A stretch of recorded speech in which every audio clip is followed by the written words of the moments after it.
죽은 줄 알았던 아버지. 그런데 아들의 피아노 앞에서 다시 나타났습니다. 거리의 선율이 부른 기적 같은 재회, 지금 시작합니다.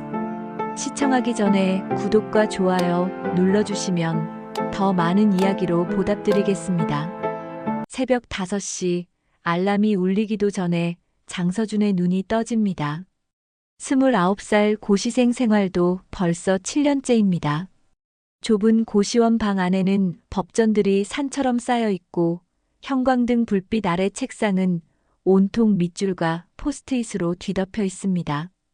서준은 찬물로 얼굴을 씻고 책상 앞에 앉습니다. 민법 총칙을 펼치고 활자를 따라가려 하지만 어느새 시선이 창밖으로 흘러갑니다.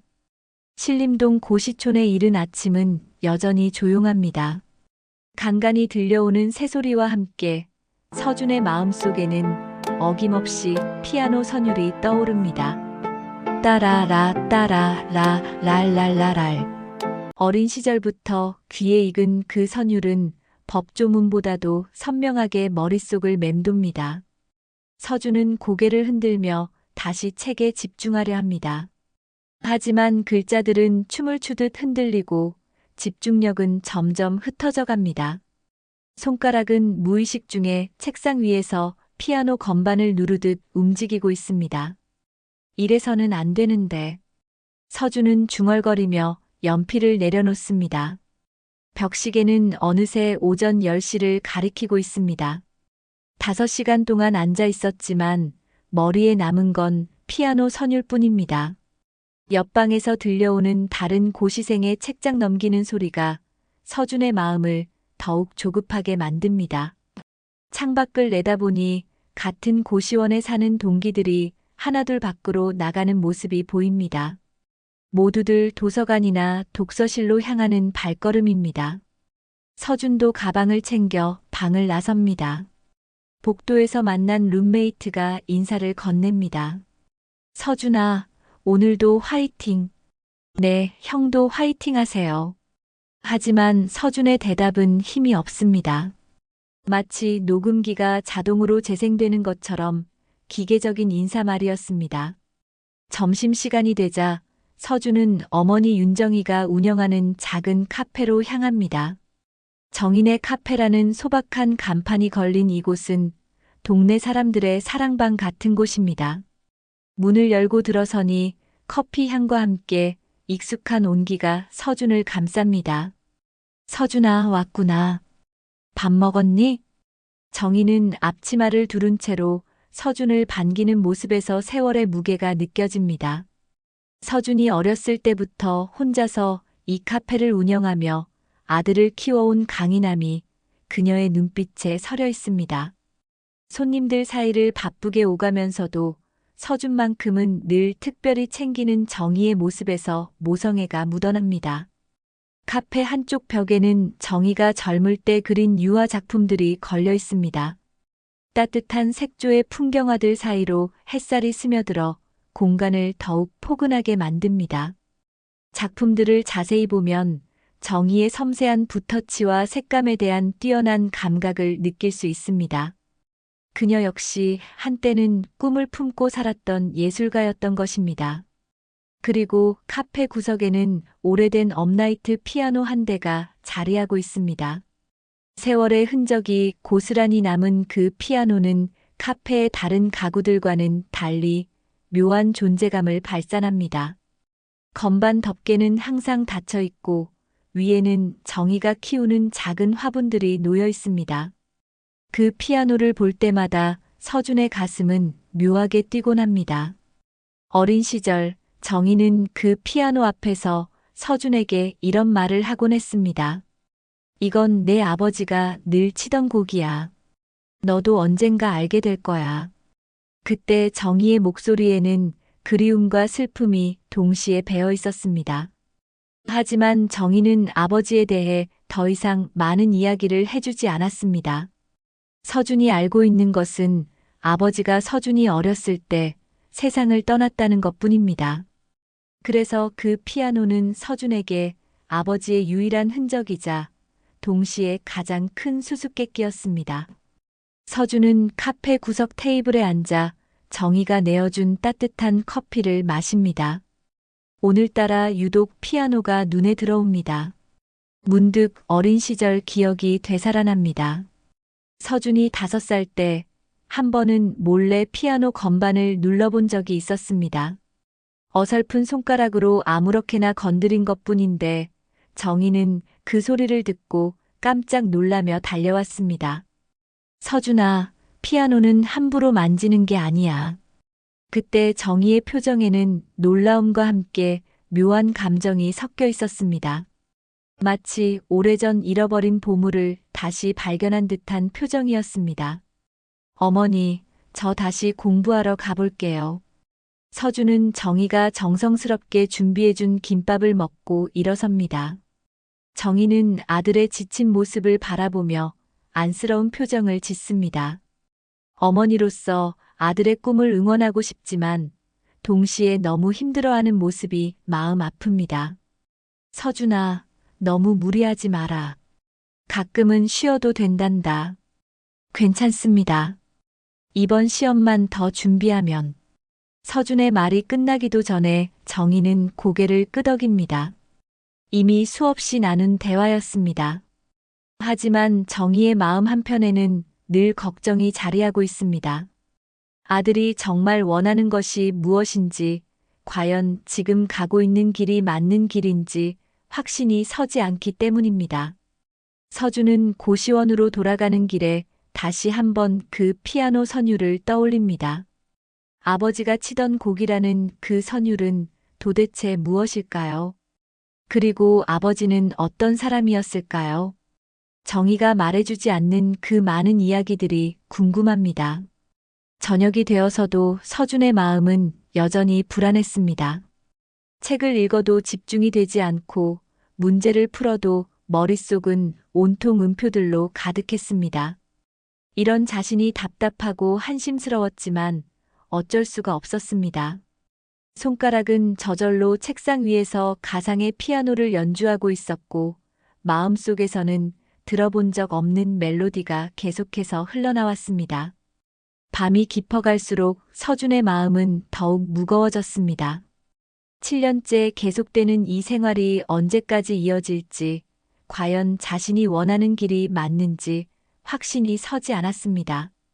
창밖으로 보이는 고시촌의 불빛들이 오늘따라 더욱 외롭게 느껴집니다. 그날 밤 서준은 오랫동안 잠들지 못했습니다.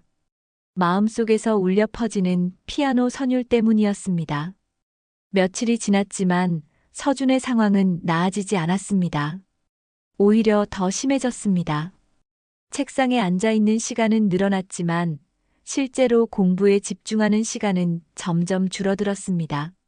마음속에서 울려 퍼지는 피아노 선율이 더욱 선명해졌기 때문입니다. 이날도 서준은 오후 내내 민법 조문을 읽었지만 한 줄도 머리에 들어오지 않았습니다. 답답한 마음에 연필을 던지고 일어섰습니다. 이대로는 안 되겠다는 생각이 들었습니다. 신선한 공기라도 마시며 머리를 맑게 해야겠습니다. 저녁 9시가 넘은 시각, 서준은 고시원을 나와 신림동 거리를 걷기 시작했습니다. 평소보다 늦은 시간이라 거리는 한산했습니다. 내온사인들이 하나둘 꺼져가고 상점들도 문을 닫아가는 시간이었습니다. 서준의 발걸음은 목적 없이 이어졌습니다. 걷다 보니 어느새 고시촌 끝자락까지 왔습니다. 이곳은 서준도 자주 오지 않는 곳이었습니다. 낡은 다세대 주택들이 빼곡히 들어선 골목길, 그리고 그 사이사이로 오래된 가게들이 자리하고 있었습니다. 퇴근길 직장인들과 학원에서 돌아오는 학생들이 간간히 지나갈 뿐이었습니다. 서준은 지친 다리를 이끌고 계속 걸었습니다. 마음속의 답답함이 조금이라도 풀리기를 바라면서 말입니다. 그런데 한 골목을 돌아서는 순간 서준의 발걸음이 멈춰섰습니다. 오래된 분식집 앞 가로등 불빛 아래 피아노 한 대가 놓여 있었습니다. 처음에는 눈을 의심했습니다. 이런 곳에 왜 피아노가 있을까요? 가까이 다가가 보니 정말 피아노가 맞았습니다. 업라이트 피아노였는데 어머니 카페에 있는 것보다도 더 낡아 보였습니다. 페인트가 벗겨진 곳곳에는 세월의 흔적이 고스란히 남아 있었고 건반 덮개는 열려 있었습니다. 분식집 아주머니가 나와서 서준을 보더니 말을 건넸습니다. 아이고, 젊은 사람이 피아노에 관심이 있나 보네요. 저것도 참 신기한 물건이에요. 여기에 왜 피아노가 있나요? 글쎄요, 누가 가져다 놓았는지도 모르겠어요. 한 달 전쯤인가 어느 날 아침에 보니까 저렇게 있더라고요. 처음에는 치우려고 했는데 동네 사람들이 가끔 쳐보기도 하고 아이들도 신기해하고 해서 그냥 두고 있어요. 서준은 피아노 주변을 한 바퀴 돌아보았습니다. 정말 누군가 그냥 가져다 놓고 간 것 같았습니다. 하지만 소리는 날까요? 건반을 하나 눌러보았습니다. 조율이 완벽하지는 않았지만 분명히 소리가 났습니다. 소리도 나네요. 네, 가끔 동네 아이들이 장난치듯 치기도 해요. 그런데 젊은이는 피아노를 칠 줄 아나 보죠? 서준은 대답하지 못했습니다. 칠 줄 안다고 해야 할까요? 모른다고 해야 할까요? 정식으로 배운 적은 없지만 마음속에 있는 그 선율은 손가락 끝에서 저절로 흘러나올 것 같았습니다. 분식집 아주머니는 가게 안으로 들어갔고 거리는 다시 조용해졌습니다. 서준은 망설이며 피아노 앞에 섰습니다. 주변을 둘러봤지만 지나가는 사람은 거의 없었습니다. 마음속에서 울려 퍼지던 그 선율이 더욱 강렬해졌습니다. 서준은 조심스럽게 피아노 의자에 앉았습니다. 낡은 의자가 삐걱거렸지만 앉을만 했습니다. 건반을 바라보니 어린 시절 어머니 카페에서 몰래 건드렸던 기억이 되살아났습니다. 그때와 지금 마음속의 떨림은 똑같았습니다. 손을 건반 위에 올려놓았습니다. 차가운 건반의 감촉이 손끝으로 전해졌습니다. 어떤 곡을 쳐야 할지 고민할 필요도 없었습니다. 마음속에서 계속 울려 퍼지던 그 선율, 어머니가 말씀하셨던 아버지의 곡을 연주하면 되는 것입니다. 첫 음이 거리에 울려 퍼졌습니다. 도. 그 다음 레. 서준의 손가락이 저절로 움직였습니다. 정식으로 배운 적이 없는데도 불구하고 손가락은 정확한 위치를 찾아갔습니다. 마치 오랫동안 연습해온 곡을 치는 것처럼 자연스러웠습니다. 선율이 이어지자 서준의 마음이 차분해졌습니다. 지난 며칠간 쌓였던 답답함과 스트레스가 음표와 함께 공기 중으로 사라지는 느낌이었습니다. 피아노 소리는 고요한 밤거리에 부드럽게 퍼져나갔습니다. 곡이 절반쯤 진행되었을 때 지나가던 사람들의 발걸음이 하나둘 멈춰 섰습니다. 처음에는 한두 명이었지만 곧 대여섯 명의 사람들이 서준의 연주를 듣기 위해 모여들었습니다. 서준은 사람들이 모이는 것도 모른 채 연주에만 집중했습니다. 음악이 끝나갈 무렵 서준의 마음속에는 묘한 감정이 일었습니다. 이 곡을 연주하는 동안 마치 누군가와 대화하는 듯한 느낌이었습니다. 아버지와 대화하는 것일까요? 아니면 자신의 진짜 마음과 대화하는 것일까요? 마지막 음이 사라지자 거리는 잠시 고요해졌습니다. 그때 누군가의 박수 소리가 들려왔습니다. 서준은 깜짝 놀라 뒤를 돌아봤습니다. 자신도 모르는 사이에 10명 가까운 사람들이 모여 있었습니다. 박수를 가장 먼저 보낸 사람은 60대 초반으로 보이는 남자였습니다. 단정한 차림새에 은빛 머리카락이 인상적이었습니다. 무엇보다 그의 눈빛이 서준을 뚫어지게 바라보고 있었습니다. 그 눈빛에는 놀라움과 함께 형언할 수 없는 복잡한 감정이 섞여 있었습니다. 정말 훌륭했습니다. 그 남자가 다가오며 말했습니다. 목소리에는 진심 어린 감탄이 담겨 있었습니다. 서준은 당황하며 일어섰습니다.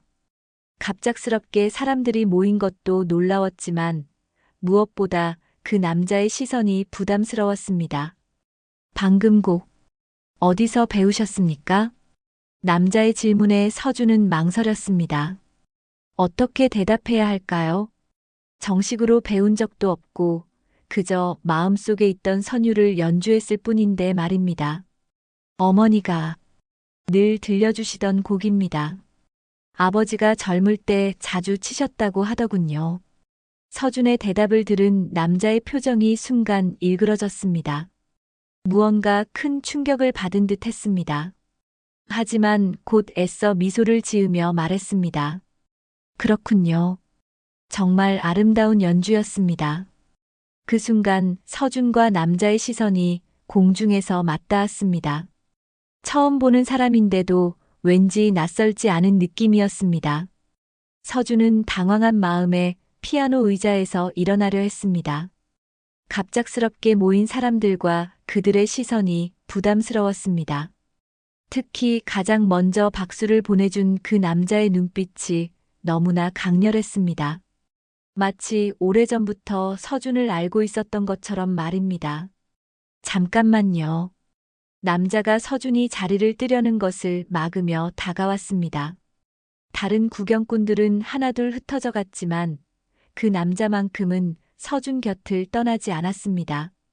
가까이서 보니 옷차림이나 분위기로 봐서 예술 분야에 종사하는 사람 같았습니다.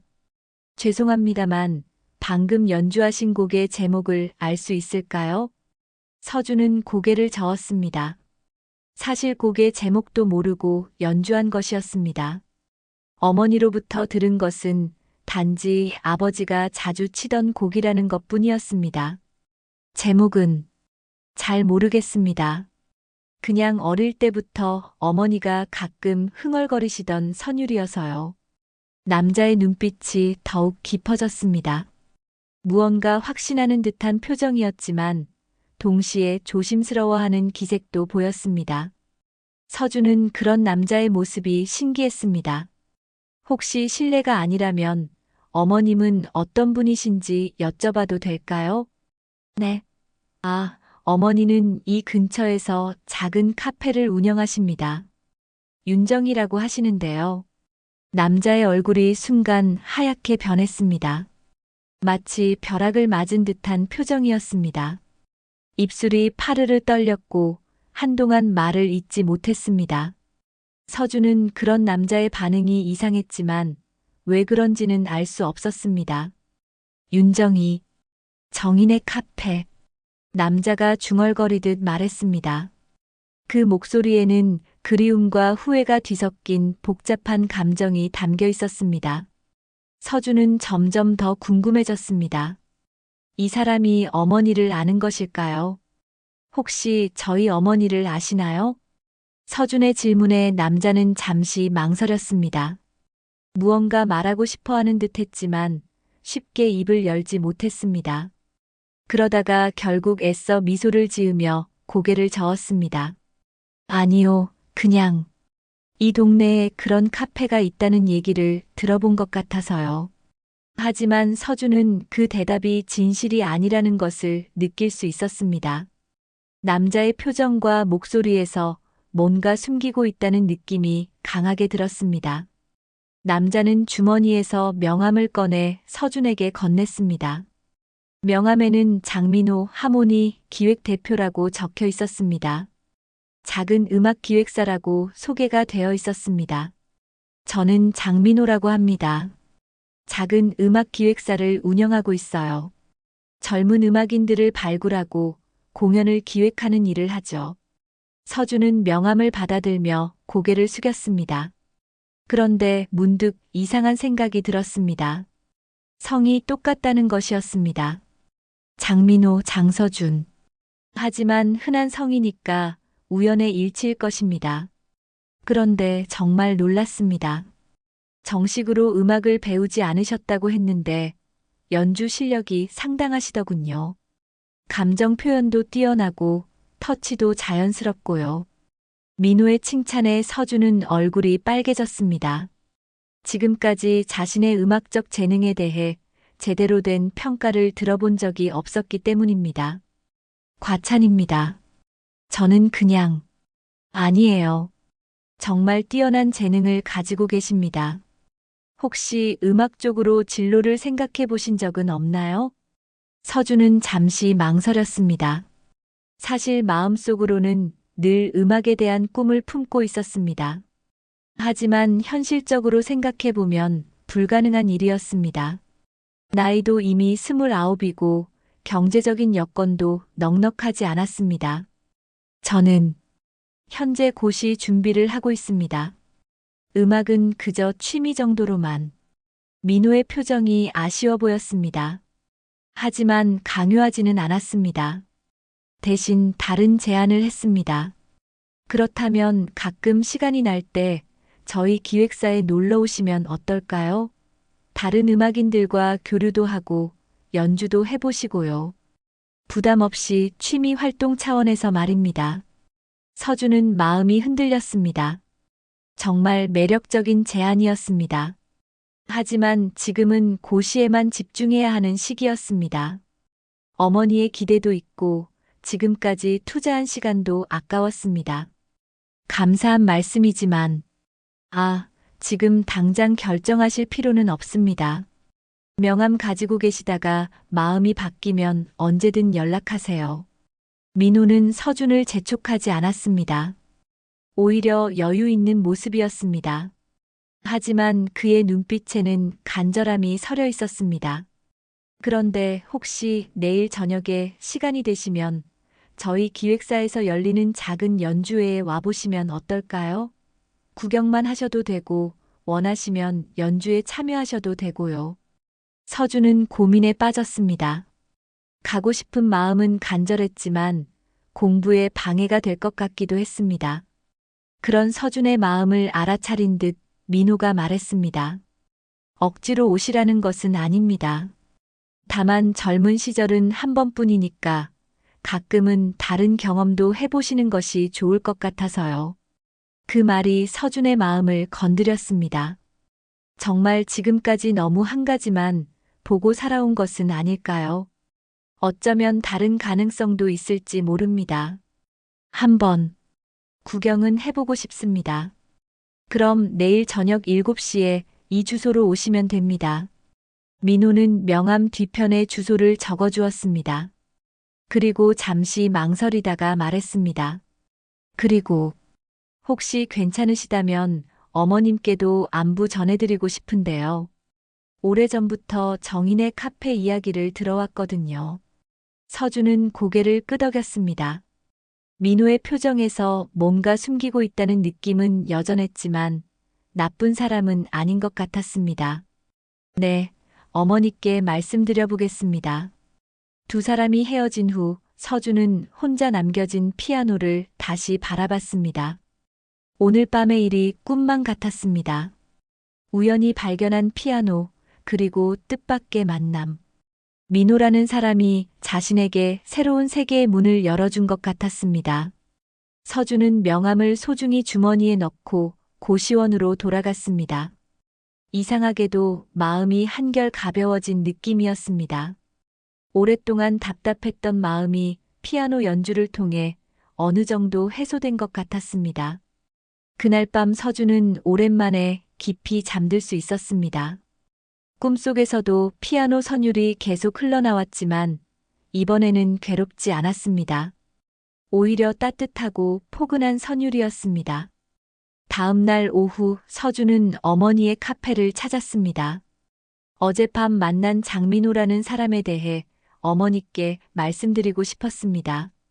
무엇보다 그 사람이 어머니를 아는 듯한 반응을 보였던 것이 계속 마음에 걸렸습니다. 정희는 평소와 다름없이 바쁘게 손님들을 응대하고 있었습니다. 오후 시간이라 카페는 비교적 한가했습니다.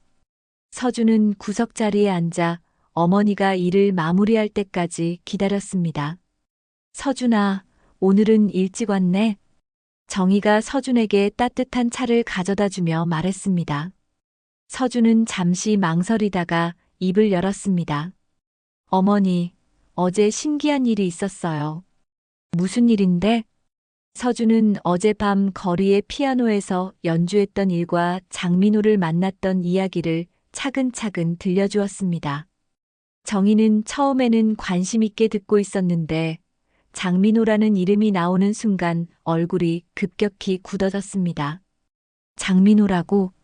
정희의 목소리가 떨렸습니다. 손에 들고 있던 찻잔도 살짝 흔들렸습니다. 서준은 어머니의 급작스러운 변화에 놀랐습니다.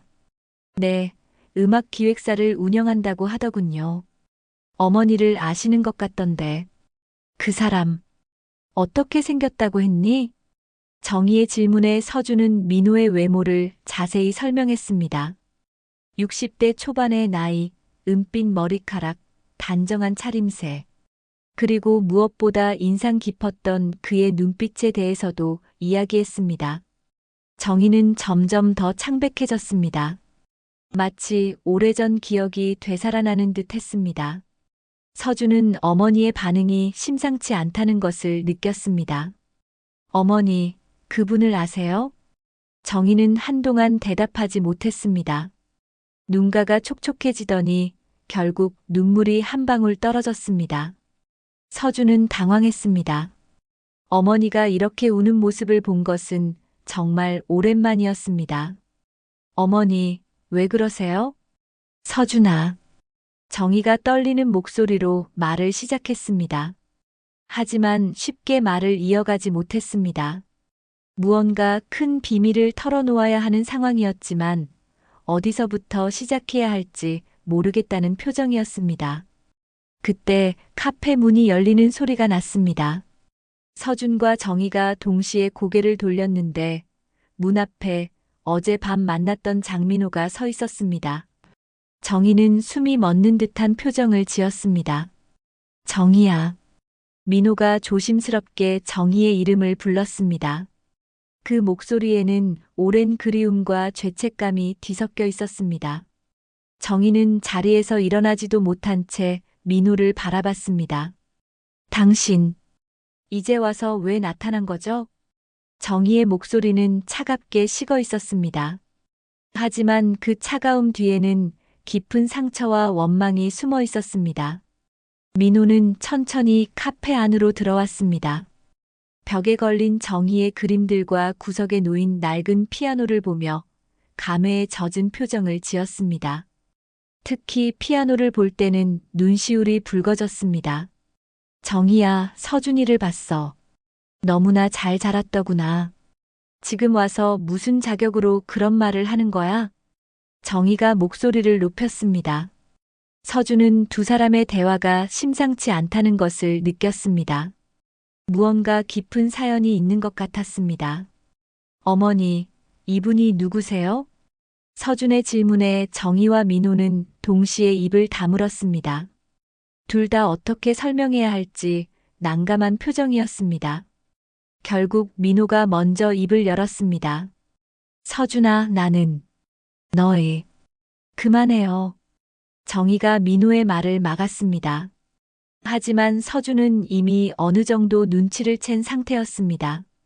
두 사람의 분위기, 그리고 방금 전까지의 대화를 종합해보면 한 가지 가능성이 떠올랐습니다. 혹시 아버지세요?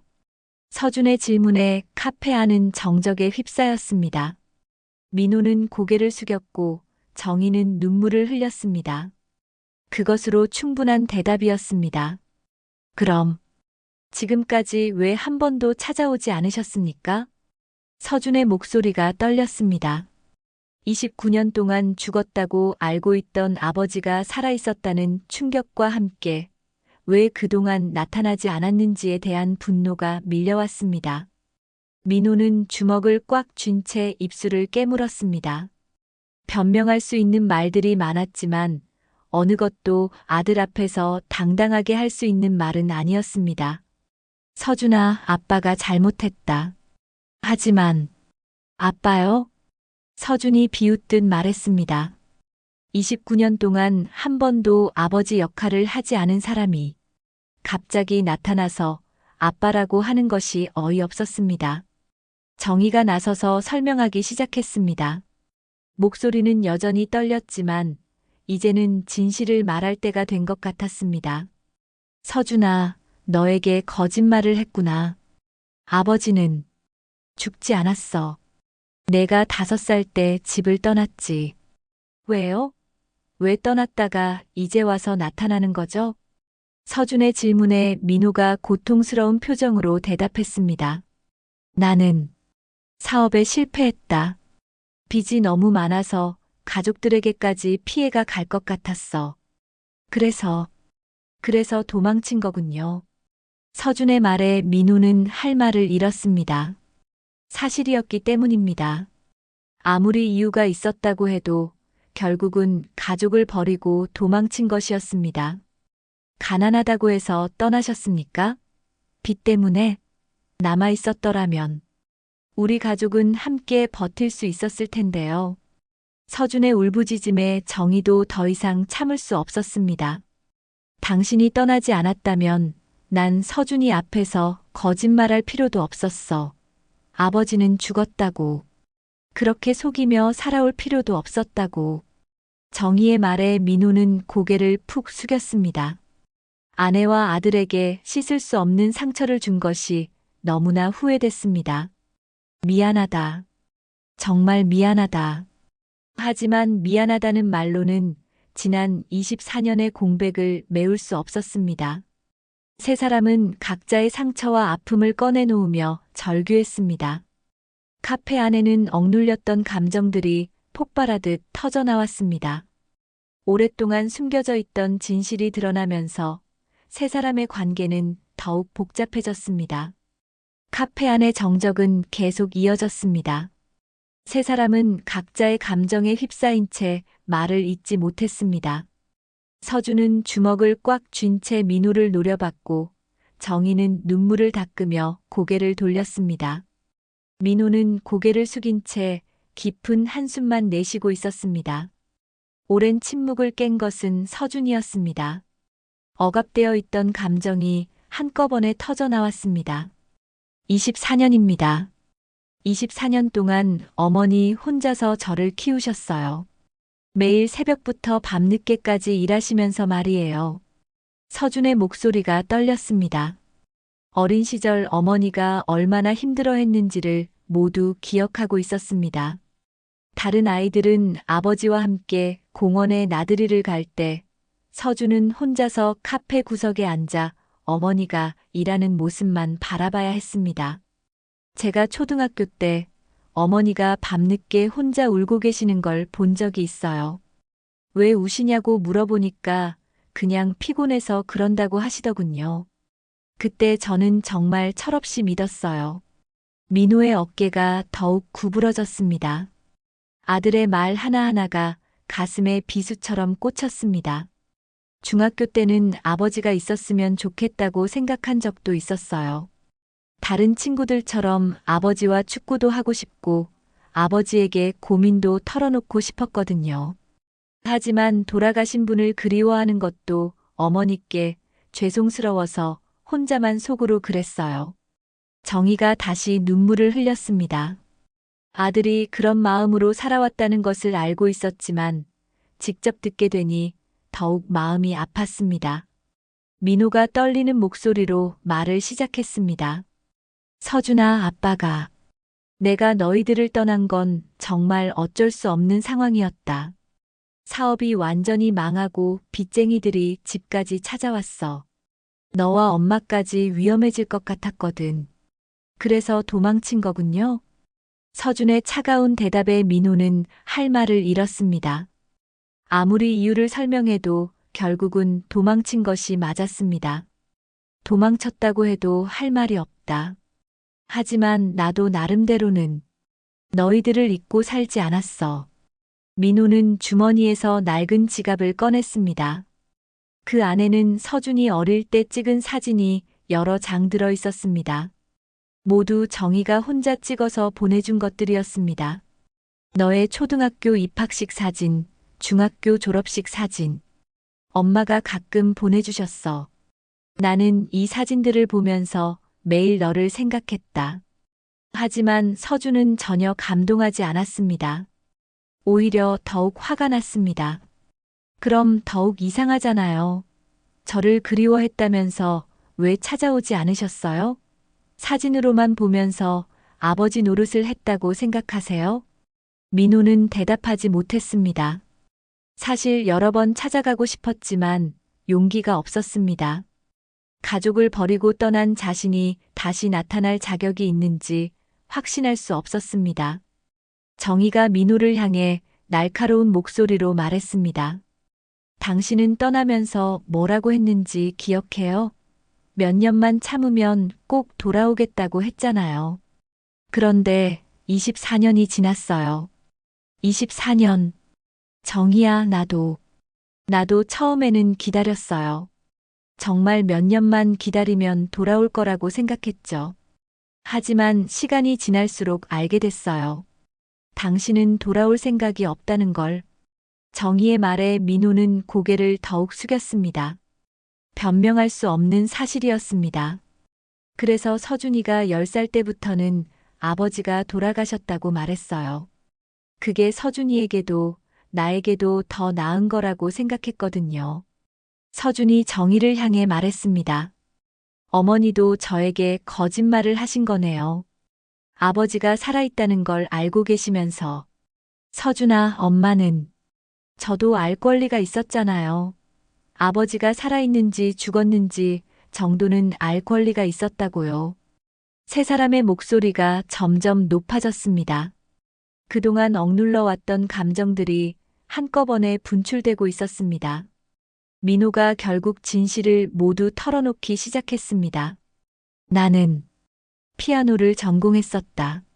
정희와 만났을 때는 촉망받는 젊은 피아니스트였어. 하지만 결혼하고 너를 낳고 나서 현실적인 문제에 부딪혔지. 음악만으로는 가족을 제대로 먹여 살릴 수가 없었거든. 민호의 목소리에 그때의 절망감이 배어 있었습니다. 그래서 사업을 시작했어. 음악과는 전혀 관련 없는 일이었지만 가족을 위해서라면 뭐든 할 수 있다고 생각했어. 하지만 결과는 참담한 실패였지. 그래서 가족을 버리고 도망친 거군요. 서준의 말에 민고는 고개를 끄덕였습니다. 맞다. 도망쳤어. 빚쟁이들로부터, 실패한 현실로부터, 그리고 가족에 대한 책임감으로부터 말이야. 민호는 잠시 말을 멈췄다가 계속 이어갔습니다. 하지만 나는 포기하지 않았어. 다시 음악을 시작했어. 작은 공연부터 시작해서 조금씩 자리를 잡아갔지.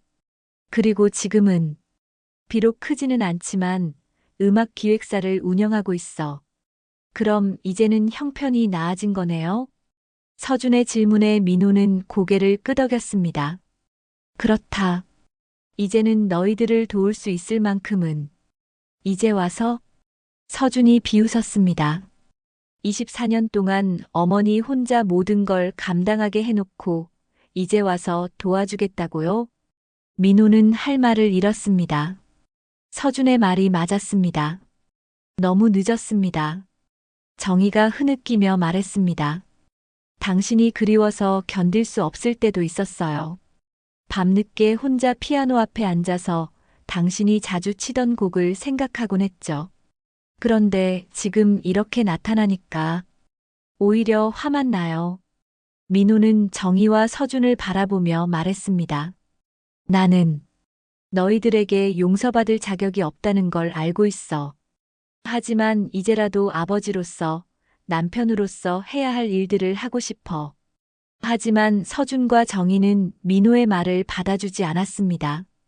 너무 깊은 상처가 있었고 너무 오랜 시간이 흘렀습니다. 카페 안에는 다시 무거운 침묵이 흘렀습니다. 세 사람 모두 지쳐 있었습니다. 오랫동안 숨겨져 있던 진실이 모두 드러났지만 그것만으로는 아무것도 해결되지 않았습니다. 며칠이 지나도록 카페에서 벌어진 일은 서준의 마음을 계속 무겁게 눌렀습니다. 고시 공부는 더욱 손에 잡히지 않았고 밤마다 뒤척이며 잠 못 이루는 날들이 계속됐습니다. 정희 역시 카페 일에 집중하지 못하는 모습이 역력했습니다. 손님들에게 웃음을 보이려 노력했지만 그 웃음 뒤에는 깊은 상처가 숨어 있었습니다. 그러던 어느 날 저녁, 서준에게 민호로부터 전화가 걸려왔습니다. 며칠 전 받았던 명함에 적힌 번호였습니다. 서준은 전화를 받을까 말까 망설였지만 결국 통화 버튼을 눌렀습니다. 서준아, 나다. 민호의 목소리는 지쳐 보였습니다. 며칠 사이에 많이 늙은 것 같은 느낌이었습니다. 무슨 일이세요? 서준의 목소리는 여전히 차가웠습니다. 하지만 완전히 거부하지는 않았습니다. 혹시 시간이 되면 만날 수 있을까? 너에게 보여주고 싶은 것이 있어. 서준은 잠시 망설였습니다. 만나고 싶지 않다는 마음과 궁금하다는 마음이 동시에 들었습니다. 어디서요? 내가 운영하는 기획사로 와줄 수 있겠니? 주소는 예전에 준 명함에 있어. 서준은 결국 약속을 잡았습니다. 이 문제를 계속 회피할 수는 없다는 생각이 들었습니다. 이틀 후 저녁, 서준은 민호의 기획사를 찾았습니다. 생각보다 작은 규모였지만 깔끔하게 정리된 공간이었습니다. 피아노 한 대와 몇 개의 의자, 그리고 벽면에 걸린 음악 관련 사진들이 전부였습니다. 와줘서 고마워. 민호가 서준을 맞으며 말했습니다. 며칠 사이에 더욱 수척해진 모습이었습니다. 여기가 아버지, 당신이 운영하는 곳이군요. 서준은 여전히 민호를 아버지라고 부르기를 거부했습니다.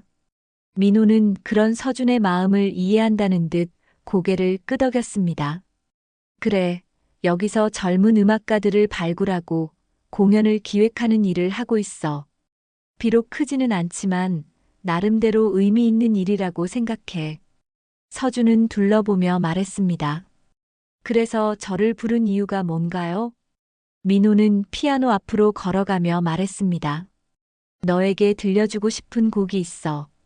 그리고 함께 연주하고 싶은 곡도 있고. 함께 연주요? 서준은 의외라는 표정을 지었습니다. 민호는 피아노 앞에 앉으며 건반을 쓰다듬었습니다. 내가 그날 밤 거리에서 연주했던 곡. 그 곡은 내가 너를 위해 만든 곡이야. 서준의 눈이 커졌습니다. 그동안 궁금했던 그 곡의 정체가 드러나는 순간이었습니다. 제가 위해서요? 그래. 내가 태어났을 때 만든 곡이야. 서준이의 자장가라고 이름을 지었지. 정희에게 매일 들려주곤 했어. 민호가 피아노를 치기 시작했습니다. 서준이 그날 밤 연주했던 바로 그 선율이었습니다. 하지만 민호가 연주하는 곡은 서준이 쳤던 것보다 더욱 풍부하고 완성도가 높았습니다. 원곡이었기 때문입니다. 이 곡을 들으며 너는 잠들곤 했지. 그리고 정희도 이 곡을 참 좋아했어. 내가 떠난 후에도 가끔 이 곡을 흥얼거렸다고 하더라. 음악이 흘러나오자 서준의 마음이 복잡해졌습니다. 그동안 마음속에 있던 그 선율이 자신을 위해 만들어진 곡이었다는 사실이 믿어지지 않았습니다. 그런데 어떻게 제가 이 곡을 칠 수 있었죠? 배운 적도 없는데. 음악은 마음에 새겨지는 거야. 특히 어릴 때 들었던 음악은 더욱 깊이 새겨지지. 너는 이 곡을 몸으로 기억하고 있었던 거야. 민호의 연주가 끝나자 서준은 잠시 말을 잊었습니다. 복잡한 감정이 마음속에서 소용돌이쳤습니다. 이제 함께 연주해보지 않겠니? 민호의 제안에 서준은 망설였습니다. 아직도 민호를 온전히 받아들일 수는 없었지만 음악에 대한 이끌림은 어쩔 수 없었습니다. 서준은 조심스럽게 피아노 앞으로 다가갔습니다. 민호가 자리를 조금 비켜주어 두 사람이 나란히 앉을 수 있게 되었습니다. 자, 이제 내가 치던 대로 쳐봐. 서준은 떨리는 손으로 건반을 눌렀습니다. 그날 밤처럼 자연스럽게 선율이 흘러나왔습니다. 그러자 민호가 서준의 연주에 맞춰 화음을 넣기 시작했습니다. 두 사람의 손이 같은 건반 위에서 움직이며 하나의 음악을 만들어냈습니다. 서준은 놀라웠습니다. 민호의 연주와 자신의 연주가 이렇게 자연스럽게 어우러질 줄은 몰랐습니다. 음악이 진행되면서 서준의 마음도 조금씩 변화했습니다. 민호에 대한 원망과 분노는 여전했지만 동시에 알 수 없는 친근함도 느껴졌습니다. 혈육의 정이라는 것이 이런 것일까요? 곡이 절정 부분에 이르렀을 때 두 사람의 연주는 완벽한 조화를 이뤘습니다. 마치 오랫동안 함께 연주해온 것처럼 자연스러웠습니다. 서준은 그 순간 묘한 감정을 느꼈습니다. 이 사람이 정말 자신의 아버지구나 하는 실감이었습니다. 연주가 끝나고 두 사람은 잠시 말없이 앉아 있었습니다. 음악이 만들어낸 특별한 분위기 속에서 서준은 민고를 다시 바라봤습니다. 여전히 미움과 원망이 있었지만 동시에 이해하고 싶다는 마음도 생겼습니다. 정말 제 아버지가 맞는 거네요. 서준이 조심스럽게 말했습니다. 민호는 고개를 끄덕이며 눈시울을 붉혔습니다. 서준아, 나는 정말 후회하고 있어. 너의 성장하는 모습을 지켜보지 못한 것, 아버지로서의 역할을 하지 못한 것, 모든 것이 후회스러워. 서준은 여전히 복잡한 마음이었습니다. 용서할 수는 없었지만 완전히 거부할 수도 없었습니다. 저는 아직도 당신을 이해할 수 없어요. 하지만 서준이 말을 잠시 멈췄다가 계속했습니다. 음악을 함께 할 때만큼은 뭔가 다른 느낌이 드네요. 민호의 얼굴에 희미한 미소가 떠올랐습니다. 작은 희망이 보이는 것 같았습니다. 그럼 가끔 이렇게 만나서 함께 연주하는 건 어떨까? 무리하지 말고 내가 원할 때만. 서준은 잠시 고민했습니다. 그리고 조심스럽게 고개를 끄덕였습니다. 생각해 보겠습니다. 그날 이후 서준의 마음에는 작은 변화가 생겼습니다. 민호에 대한 감정이 단순하지 않다는 것을 깨달았습니다. 미움과 그리움, 원망과 애정이 복잡하게 얽혀 있었습니다. 무엇보다 음악을 통해 느낀 혈육의 유대감은 부정할 수 없었습니다. 그것이 진정한 가족의 의미일지도 모른다는 생각이 들었습니다. 몇 주가 흘렀습니다. 서준은 민호와 몇 번 더 만나 함께 연주하는 시간을 가졌습니다. 처음에는 어색했지만 음악을 통해 조금씩 마음의 벽이 허물어지고 있었습니다.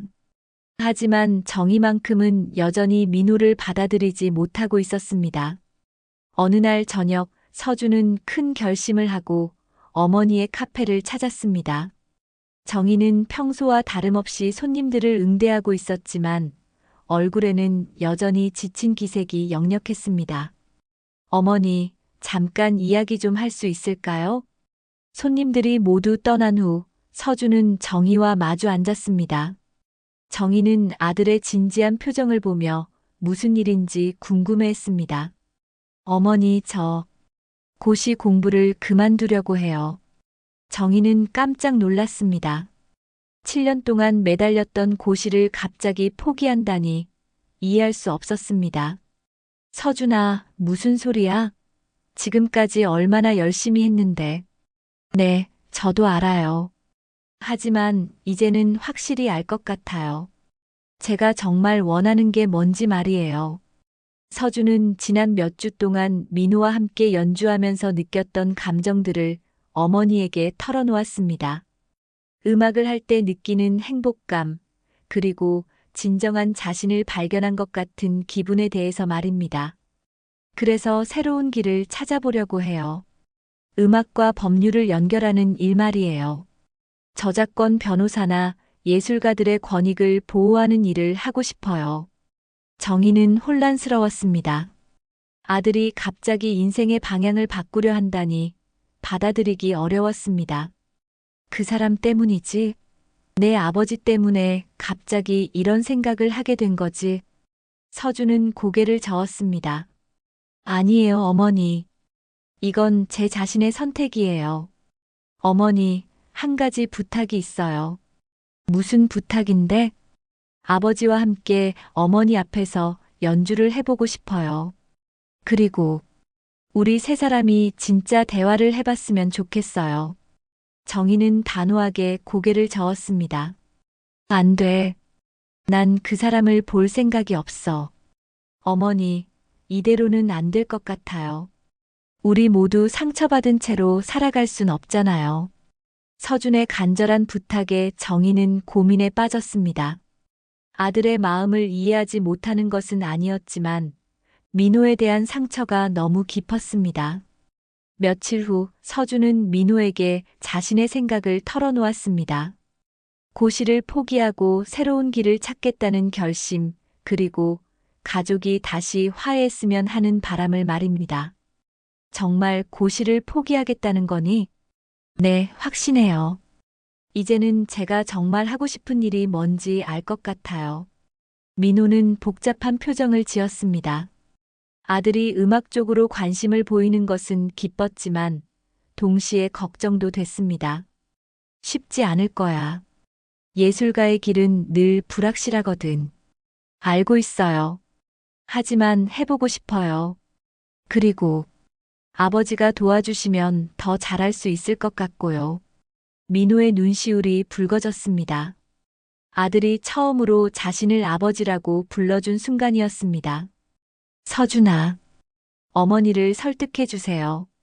우리 세 사람이 함께 이야기할 기회를 만들어 주세요. 민호는 고개를 끄덕였습니다. 이제는 정말 용기를 내야 할 때라는 생각이 들었습니다. 일주일 후 민호는 다시 정희의 카페를 찾았습니다. 이번에는 서준도 함께였습니다. 정희는 여전히 민호를 보기 싫어했지만 아들의 부탁을 거절할 수는 없었습니다. 정희야, 마지막으로 한 번만 기회를 줄 수 없을까? 민호의 간절한 부탁에 정희는 침묵으로 답했습니다. 서준이 카페 구석에 있던 낡은 피아노 앞으로 걸어갔습니다. 오랫동안 덮개가 닫혀 있던 그 피아노를 열고 건반을 눌러봤습니다. 조율이 필요했지만 소리는 났습니다. 어머니, 저희 연주를 들어보세요. 서준이가 서준이의 자장가를 연주하기 시작했습니다. 정희는 그 선율을 듣는 순간 눈물이 쏟아졌습니다. 오랫동안 잊고 살았던 추억이 되살아났습니다. 민호가 서준 옆에 앉아 함께 연주에 참여했습니다. 두 사람의 연주는 점점 더 풍성해졌고 카페 안은 아름다운 선율로 가득 찼습니다. 오랫동안 잃어버렸던 가족의 의미를 되찾는 순간이었습니다. 연주가 끝나고 정희가 말했습니다. 아직도 용서할 수는 없어. 하지만 정희가 잠시 말을 멈췄다가 계속했습니다. 서준이를 위해서라도 다시 시작해 볼 수는 있을 것 같아. 민호는 깊이 고개를 숙였습니다. 고마워, 정희야. 나는 평생 너희들에게 속죄하며 살겠어. 몇 달이 지난 후 서준은 새로운 길을 걸어가고 있었습니다. 저작권 전문 변호사가 되기 위해 다시 공부를 시작했고, 동시에 민호의 기획사에서 음악 관련 법률 자문을 도우며 실무 경험을 쌓았습니다. 정희는 카페 한편에 작은 전시회와 연주회를 할 수 있는 공간을 마련했습니다. 서준은 그곳에서 민호와 함께 정기적인 연주회를 열었습니다. 어느 날 연주회에서 관객 중 한 명이 질문했습니다. 두 분은 어떤 관계이신가요? 민호는 환한 미소를 지으며 대답했습니다. 우리는 음악으로 다시 만난 아버지와 아들입니다. 그날 밤 세 사람은 함께 카페에 앉아 있었습니다. 피아노 옆에는 정희가 그린 새로운 그림이 걸려 있었고 그들의 얼굴에는 오랜만에 진정한 평안이 깃들어 있었습니다. 가족은 때로 떠날 수도 잊힐 수도 있습니다. 하지만 마음 깊은 곳의 선율과 그림 그리고 변하지 않는 사랑은 끝내 그들을 다시 불러냅니다. 상처는 여전히 남아 있었지만 함께 살아낼 용기를 찾은 순간 새로운 가족의 이야기가 시작되었습니다. 그들의 음악은 오늘도 작은 카페에서 따뜻하게 울려 퍼지고 있습니다. 재밌게 보셨나요? 오늘 하루도 즐거운 하루 보내시고 무료 좋아요, 구독 부탁드려요. 다음에도 더욱 재밌는 이야기로 또 만나요. 감사합니다.